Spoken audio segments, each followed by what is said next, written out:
നിയമസഭയിൽ മുഖ്യമന്ത്രി സതീശൻ ഒന്നുകൂടെ അഴിഞ്ഞാടിയിട്ടുണ്ട്. കാണേണ്ടതാണ്, അതിലുപരി പഠിക്കേണ്ടതാണ്. മഴയത്ത് നിന്ന് വീഡിയോ എടുക്കുന്ന, റൂമിനകത്ത് നിന്ന് വീഡിയോ എടുക്കുന്ന ആ ഒരു സൗണ്ട് ഒന്ന് നമുക്ക് ഇച്ചിരി പുറത്ത് നിന്ന് വർത്താനം പറഞ്ഞാൽ അതിൻ്റെ ഒരു ഫീലുള്ളൂ. എന്തായാലും നമുക്ക് വീഡിയോയിലേക്ക് പോകാം. എന്നിട്ട് പറയാനുള്ളതെല്ലാം കൂടെ ഒരുമിച്ച് പറയാം. തൂക്കിയടി കണ്ടോളൂ. അധികാരത്തിലിരുന്നത് 120 മാസമാണ്, 10 വർഷം. 120ാമത്തെ മാസം പ്രഖ്യാപിച്ചൊരു പരിപാടിയാണ് സാർ. ഞങ്ങളുടെ പ്രകടന പത്രികയിലുണ്ട്, ഞങ്ങളുടെ പ്രകടന പത്രികയിലുണ്ടെന്ന് പറയുന്നത്. സാറേ, പ്രകടന പത്രികയിലുള്ള കാര്യം തുടങ്ങുമ്പോഴാണോ അവതരിപ്പിക്കുന്നത്, പോകുന്ന പോക്കിനാണോ അവതരിപ്പിക്കുന്നത്, നടപ്പാക്കുന്നത്? അല്ല, നിങ്ങൾ 2500 രൂപയുടെ സാമൂഹ്യ സുരക്ഷാ പെൻഷൻ കൊടുക്കുന്നു, അത് പറഞ്ഞിട്ടാണ് ഒത്തുചേടി അധികാരത്തിൽ വന്നത്. എന്നിട്ട് 4.25 കൊല്ലക്കാലം 1 രൂപ കൂട്ടിക്കൊടുത്തില്ല. പഞ്ചായത്ത് ഇലക്ഷന്റെ തൊട്ട് മുമ്പ് ഒരു 400 രൂപ കൂട്ടി 2000 ആക്കി. പോണപോക്കിന്. അങ്ങനെയാണോ പ്രകടന പത്രിക നടപ്പാക്കുന്നത്? ഞങ്ങൾ പ്രകടന പത്രിക, ഇവിടെ പ്രകടന പത്രികയെ കുറിച്ച് പറഞ്ഞുകൊണ്ടാണ് ഞാൻ പറഞ്ഞത്, ഇല്ല ഞാൻ ഒന്നും പറയില്ല. ഞങ്ങൾ ആദ്യത്തെ മാസത്തിൽ സ്ത്രീകളുടെ സൗജന്യ യാത്ര ഞങ്ങൾ നടപ്പിലാക്കി. ആദ്യത്തെ ക്യാബിനറ്റിൽ തീരുമാനിച്ച് 1 മാസത്തിനുള്ളിൽ സ്ത്രീകൾക്ക് സൗജന്യ യാത്ര നടപ്പാക്കി. ഞങ്ങള് ഇവിടെ സ്ത്രീകളോട്, ഇത് ശരിയല്ല, അത് നിങ്ങൾ ഇപ്പുറത്ത് 99 പേര് ഇരിക്കുന്ന സമയത്ത് ഞാൻ അപ്പുറത്ത് നിന്ന് ഞാൻ പറയാനുള്ളത് പറഞ്ഞിട്ടാണ് പോയിട്ടുള്ളത്. പ്രതിപക്ഷ നേതാവായിരിക്കും. ഇപ്പൊ ഞാൻ വന്നിരിക്കുന്നത് ഒറ്റയ്ക്കല്ല, 101 പേര് കൂടിയിട്ടാ. അപ്പൊ ഞാൻ ശരിക്കും പറയാനുള്ളത് പറഞ്ഞിട്ടേ പോവുള്ളൂ. ഒരു ബഹളം ഉണ്ടാക്കിയാലും ഞാൻ മാറില്ല. നിങ്ങള് സ്ത്രീകളോട് സ്നേഹം. ഈ ആശാ വർക്കർമാര് ആ തെരുവില് സമരം ചെയ്തില്ലേ എത്ര മാസക്കാലം? നിങ്ങൾ തലമുണ്ടനം ചെയ്തില്ലേ സ്ത്രീകൾ? നിങ്ങൾ അവർക്ക് സഹായിച്ചില്ല എന്ന് മാത്രമല്ല, നിങ്ങൾ അവരെ കളിയാക്കി, പരിഹസിച്ചു, പാട്ടവർക്കികളെന്ന് പറഞ്ഞു, എന്തെല്ലാം മോശമായ വാക്കുകൾ ഉപയോഗിച്ചു. സാർ, ഞങ്ങൾ എന്താ ചെയ്തത്? ആദ്യത്തെ മന്ത്രിസഭാ യോഗത്തിൽ തന്നെ അവർക്ക് 3000 രൂപ ഞങ്ങൾ കൂട്ടിക്കൊടുത്തു. സാർ, അത് മാത്രമല്ലല്ലോ, അംഗൻവാടി തൊഴിലാളികൾക്ക് സ്ത്രീകളാണല്ലോ, പാചക തൊഴിലാളികൾ, പ്രീ പ്രൈമറി അധ്യാപകർ എല്ലാവർക്കും ആദ്യത്തെ ക്യാബിനറ്റിൽ തുക വർദ്ധിപ്പിച്ച് നൽകി. മനസ്സിലായേ? ഞങ്ങളാണ് സ്ത്രീപക്ഷം, നിങ്ങളായിരുന്നില്ല.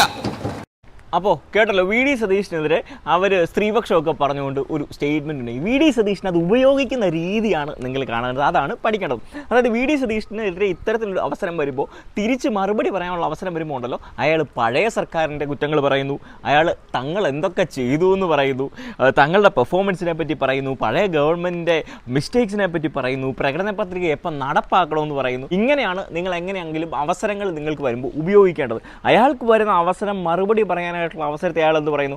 ആശമാരുടെ സമരത്തെ പറ്റി പറയുന്നു. ആശമാരുടെ സമരത്തെ പറ്റി നിയമസഭ മാത്രമല്ല, പുറത്തിരിക്കുന്ന ജനങ്ങളെ ഓർമ്മിപ്പിക്കുക. ആശമാർ സമരം ചെയ്തു, ആശമാരെ ഇവരെങ്ങനെ പുച്ഛിച്ചു എന്ന് ഓർമ്മിപ്പിക്കുന്നു. കണ്ടോളം.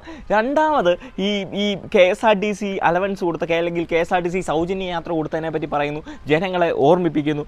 മൂന്നാമത് ഈ പറയുന്ന പോലെ പെൻഷൻ ഇഷ്യൂവിനെ പറ്റി പറയുന്നു. ഇതിനെപ്പറ്റിയൊക്കെ കൃത്യമായിട്ട് പറഞ്ഞിട്ടുണ്ട്. അതായത് പഴയ സർക്കാർ പെൻഷൻ കൊടുക്കാമെന്ന് പറഞ്ഞ്, ഈ പറയുന്ന പോലെ 2500 ആക്കാമെന്ന് പറഞ്ഞ് അധികാരത്തിൽ കയറിയിട്ട് 4.25 വർഷം കൊടുക്കാതെ അവസാന സമയത്താണ് കൊടുക്കുന്നത്. അത് ജനങ്ങളെ ഓർമ്മിപ്പിക്കുകയാണ്. അതായത് തനിക്കൊരു അവസരം വീണ് കിട്ടുമ്പോൾ സതീശൻ എന്താ ചെയ്യുന്നറിയോ?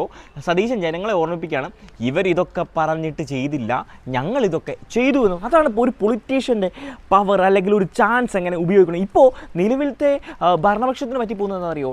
പ്രതിപക്ഷത്തിന് പറ്റി പോകുന്നതെന്നറിയോ? പ്രതിപക്ഷത്തിന് ഇതുപോലെ കമ്മ്യൂണിക്കേറ്റ് ചെയ്യാൻ പറ്റുന്നില്ല.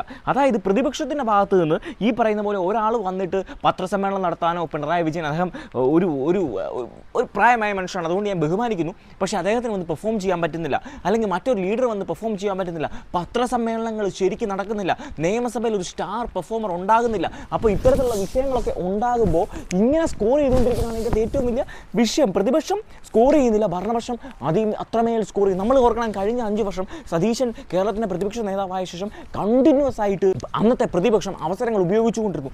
നിലവിൽ അങ്ങനെ ഒരു പെർഫോമൻസ് വരുന്നില്ല. എന്തെങ്കിലുമൊക്കെ റേസ് ചെയ്യാനുണ്ടെങ്കിൽ പോലും അത് ജനങ്ങളെ കൺവിൻസ് ചെയ്യാനോ, ജനങ്ങളെ ആ വിഷയത്തിലേക്ക് കൊണ്ടുവരാനോ, ഞങ്ങൾ പറയുന്നതാണ് സത്യമെന്ന് തോന്നിപ്പിക്കാനോ ഒന്നും നിലവിലത്തെ പ്രതിപക്ഷത്തിന് സാധിക്കുന്നില്ല എന്ന് പറയുന്നത് വലിയ വിഷയമാണ്. അപ്പോൾ അങ്ങനെ അവർക്ക് അവിടെ ഒരു ഗ്യാപ്പ് നിൽക്കുന്ന സമയത്താണ് ഈ പറയുന്ന വി.ഡി. സതീശൻ വന്നിട്ട് ഇങ്ങനെ പെർഫോം ചെയ്യുന്നത്. വീണ് കിട്ടുന്ന അവസരങ്ങൾ തനിക്ക് പെർഫോം ചെയ്യാൻ കിട്ടുന്ന ഒരവസരവും പാഴാക്കാതെ കംപ്ലീറ്റ് ആയിട്ട് തൂക്കിയടിക്കുക. അതായത് തനിക്ക് എയെ പറ്റി സംസാരിക്കാൻ കിട്ടിയ ഏറ്റവും സംസാരിച്ചിട്ട് ജനങ്ങളെ പഴയ സർക്കാരിൻ്റെ കാര്യങ്ങൾ ഓർമ്മിപ്പിക്കുന്നു, പുതിയ സർക്കാർ എങ്ങനെ പെർഫോം ചെയ്യുന്നു എന്ന് ഓർമ്മിപ്പിക്കുന്നു, തൻ്റെ മികവ് കാണിക്കുന്നു, പഴയ സർക്കാരിന് തെറ്റ് കാണിക്കുന്നു എന്ന് പറഞ്ഞിട്ട് ജനങ്ങളെയാണ് കൺവിൻസ് ചെയ്യുന്നത്. അതായത് നിയമസഭ എങ്ങനെ ഉപയോഗിക്കണമെന്ന് കൃത്യമായിട്ട് നമ്മളിപ്പം നിയമസഭ ഇരുന്ന് കാണാൻ നമുക്കൊരു രസമാണ്. നമ്മൾ ഇദ്ദേഹത്തിൻ്റെ പെർഫോമൻസ് കാണും. ഞാൻ നാളെ വി.ഡി. സതീശൻ തെറ്റ് ചെയ്താൽ ഞാൻ ഇവിടെ തന്നെ ഒന്ന് വിമർശിക്കും. ഇപ്പം തന്നെ ഞാൻ പറയാം, ഇത് കാണുന്നവരോട് പറയാം, നാളെ വി.ഡി. സതീശൻ ന്യായീകരിക്കാൻ പറ്റാത്ത എന്തെങ്കിലും ചെയ്താൽ ഞാനിവിടെ വിമർശിക്കുകയും ചെയ്യും കേട്ടോ. അപ്പോൾ വി.ഡി. സതീശൻ ഈ പെർഫോം ചെയ്യുന്നത് ആ സർക്കാരിന് വലിയ പ്ലസ് പോയിന്റാണ്. ഇവരിടുന്ന പോയിന്റിന് മുഖ്യമന്ത്രി തന്നെ തിരിച്ച് അടിച്ചുകൊണ്ടിരിക്കുക. ഞാൻ മുമ്പ് പറഞ്ഞ പോലെ ഇവിടുത്തെ കുഴപ്പമെന്ന് പറയുന്നത് നിലവിലത്തെ പ്രതിപക്ഷത്തിനും പെർഫോം ചെയ്യാൻ ആളില്ലാതിരിക്കുമ്പോൾ ഇവിടെ വി.ഡി. സതീശൻ പെർഫോം ചെയ്യുന്നു. കേരളം സമീപകാലത്ത് കണ്ട ഏറ്റവും നല്ല, അല്ലെങ്കിൽ കേരളം കണ്ടിട്ടുള്ളത് വെച്ച് ഏറ്റവും നല്ല രീതിയിൽ പ്രസംഗിക്കുന്ന, നല്ല രീതിയിൽ വാക്ചാതുര്യത്തോടെ സംസാരിക്കുന്ന ഒരു മുഖ്യമന്ത്രിയാണ് വി.ഡി. സതീശൻ. അതാണ് അദ്ദേഹത്തിൻ്റെ പ്ലസ് പോയിന്റ്. അങ്ങനെ ഒരാൾ നിൽക്കുമ്പോൾ ഇപ്പറേ പെർഫോം ചെയ്യാൻ സാധിക്കാത്ത പ്രതിപക്ഷത്തിന് വലിയ വിഷയം.